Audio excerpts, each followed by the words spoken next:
Vamos falar do terceiro período. Esse terceiro período nós já vamos ter um pouquinho mais de tempo aí, porque bastante coisa interessante vai acontecer.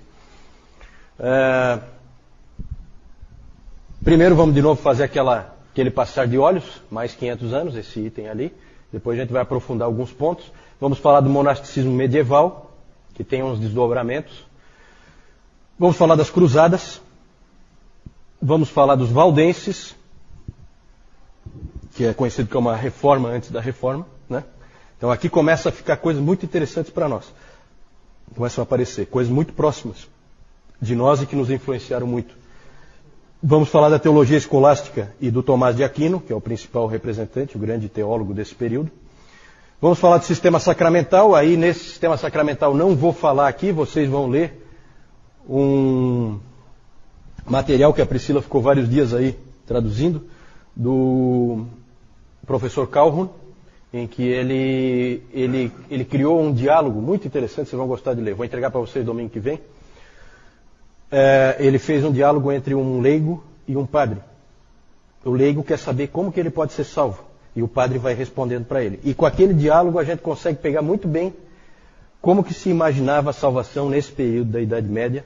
E ali vocês também vão perceber que pouca coisa mudou no catolicismo romano e vocês vão dar graças a Deus pela reforma. Tenho certeza disso. Tá? Vamos falar de igreja e Estado, aí tem muita coisa interessante, parece um tema meio árido, mas não é. Vamos falar do nascer do sol da reforma. A reforma vai começar a aparecer. Wycliffe, Hus e Savonarola, vamos falar desses homens aí. Vamos falar dos místicos, misticismo e a devoção moderna e o ocaso da Idade Média. Isso aí são os temas que a gente vai falar. É claro que hoje a gente só vai começar e vamos continuar no domingo que vem. Primeiro aquela passada de olhos nesse novo grupo de 500 anos. Vamos nos localizar, tá, gente? Nós estamos agora depois do ano 1000. De 1000 a 1500. Certo? Mais ou menos, né? Do século... Nós estamos... Ano 1001 é o século XI e o ano 1500 é o último ano do século XV. Vamos começar falando mais das igrejas que estão mais distantes de nós, até a gente chegar na igreja ocidental. Nesse período de mais 500 anos, como está o cristianismo na África? Vai mal. A palavra é sobrevivência. Está meramente sobrevivendo. A igreja sobrevive no Egito, no resto do norte da África desapareceu. Na verdade, hoje, o norte da África é um dos piores lugares para o cristianismo. Né? Imagina, né, o berço de grandes homens. Né? É muito, muito estranho isso. Mas, no Egito ainda permanece a igreja copta, com dificuldades, com perseguição, mas ela permanece, ela é relativamente tolerada e tal, pelos muçulmanos e vai. Na Núbia, ela atinge seu ponto máximo, no Sudão, atinge seu ponto máximo e aí entra em declínio. E aí praticamente desaparece no fim desse período. Na Etiópia, a igreja permanece viva. A Etiópia sempre é resistente, a Etiópia existe até hoje, a igreja. Né? Na Ásia, podemos dizer que houve crescimento, declínio e eclipse nesse período. Cresce, começa a cair e desaparece. Mais ou menos isso. Na China, nós vimos que o cristianismo sumiu quando sumiu a dinastia Tang, a gente viu isso antes. Mas o cristianismo voltou à China nos tempos dos mongóis, quando os mongóis tomaram ali a China. O grande Kublai Khan era um amigo dos cristãos. Certo?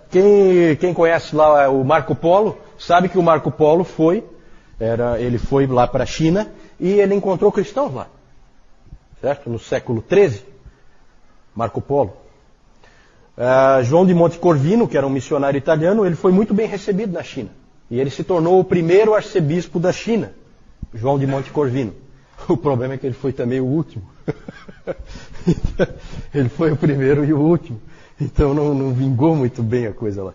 Porque o Kublai Khan morreu em 1294 e uma nova dinastia assumiu na China. Uma dinastia isolacionista, nacionalista e, principalmente, confucionista. Ela assumiu o confucionismo como religião oficial, era a dinastia Ming. Com ela, o cristianismo morre mais uma vez na China. Ô, coisa difícil, hein? Na Pérsia, a igreja se fortaleceu até o século XIII e aí entrou em declínio. Quando o governante mongol da Pérsia tornou-se muçulmano, a igreja diminuiu e quase desapareceu. Na Ásia Central, a ascensão de Gengis Khan, que era religiosamente tolerante, abriu uma nova oportunidade para os cristãos. Os cristãos voltaram a ter alguma força ali no centro da Ásia. Impressionante como sempre tem missionário disposto. Aquela história dos malucos, né? Sempre tem um maluco para ir lá. Agora imagina, você ouve falar do Gengis Khan. E você é maluco o suficiente para ir lá e pregar o evangelho lá. Sabendo quem ele é, como ele é, né? O problema é que logo em seguida cresceu o poder de um terrível líder militar chamado Tamerlão, que era conhecido como, recebeu o mesmo nome do Átila Uno, o açoite de Deus e o terror do mundo, esse Tamerlão.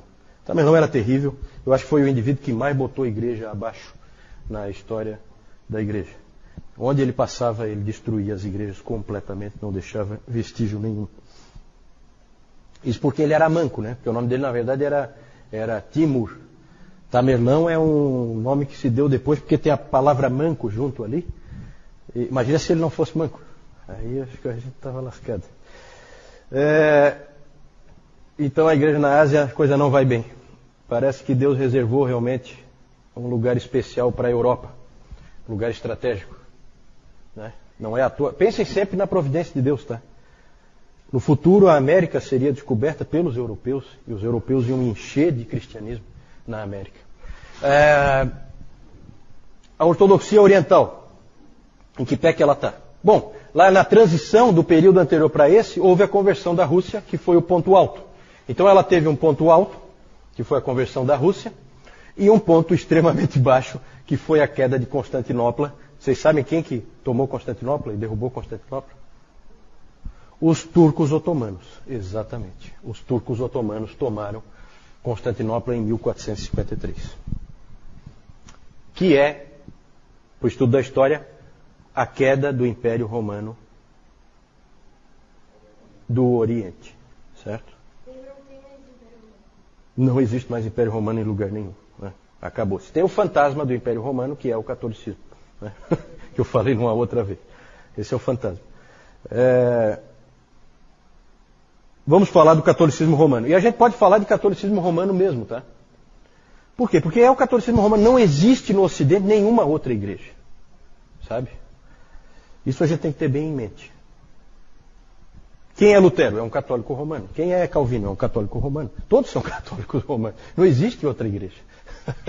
Só que o catolicismo romano, ele se caracteriza por algumas coisas que nós vamos ver agora. E essas coisas se fortalecem nesse período de 500 anos que a gente começou a estudar agora. Algumas coisas acontecem nesse período. A consolidação da cristandade. O que é cristandade? É a união muito forte entre igreja, Estado e cultura. Essas três coisas extremamente unidas. Igreja, Estado e cultura. Isso se consolida na Europa. Uma outra característica desse período, e que já vem sendo sempre uma característica do cristianismo no Ocidente, é a diversidade. Diversidade. Graças a Deus pela diversidade que possibilitou que você tivesse monges lá como Lutero, meio doidos, que pensam diferente do resto da igreja e que podem pensar diferente. Tem o direito de pensar diferente. Até ser queimado, né? Mas de início pode pensar diferente. Então essa diversidade é interessante. Isso eu acho que já deu para perceber. Né? Falamos antes daquele conflito dentro do mesmo mosteiro entre dois professores, pensando completamente diferente. E essa aí é sempre uma característica do cristianismo ocidental, não só do catolicismo romano, mas do próprio cristianismo ocidental, porque com os protestantes a gente vê exatamente a mesma coisa. Diversidade. A luta com o Islã, nesse período, é o período da grande luta com o Islã. Vimos que os muçulmanos tinham tomado toda a Espanha, então parte da Europa era deles.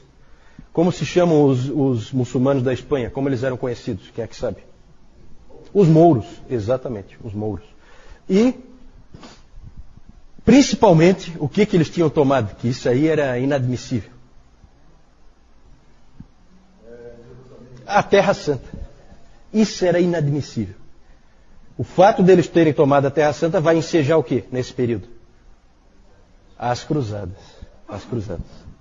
Um dos capítulos tristes da história do cristianismo. Né? As Cruzadas. Também é um período em que nós vamos ter muito fortemente a controvérsia das investiduras, por causa da proximidade muito grande entre igreja e Estado. Começa a haver, nós vamos ver isso aí um pouquinho mais de detalhe, tá? Mais para frente. Aqui é um passar de olhos. A controvérsia das investiduras é o seguinte: quem pode nomear o bispo? O rei? O papa? O rei ou o papa? O rei e o papa? Quem pode?